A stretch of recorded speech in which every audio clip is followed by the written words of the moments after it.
తిరుమల లడ్డూ తయారీలో కల్తీ నెయ్యి ఉపయోగించడం నేరమని హిందూ జాగరణ సమితి సభ్యులు ఆవేదన వ్యక్తం చేశారు.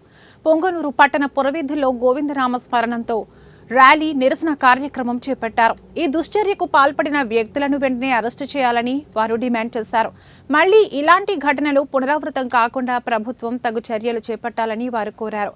అనంతరం హిందూ జాగరణ సమితి పలు హిందూ సంఘాల సభ్యులు పోలీస్ స్టేషన్లో సిఐ శ్రీనివాస్ కు వినతి పత్రం అందజేశారు.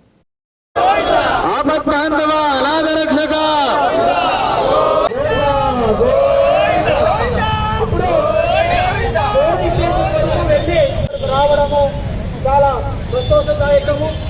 ముందు కూడా హైందవ చైతన్యాన్ని పెంపొందించుకోండి. ఏదైనా మనకు లోపాలు చిన్న లోపాలు ఉంటే దాన్ని సరిదిద్దుకొని ముందుకెళ్తాము. మనలో మనందరూ కలిసికట్టుగా చేసుకుందామని చెప్పి మీ అందరికీ తెలియజేసుకుంటూ ఓం నమో వెంకటేశాయ, ఓం నమో వెంకటేశాయ. హైందవ చైతన్యమే భారత సంక్షేమం.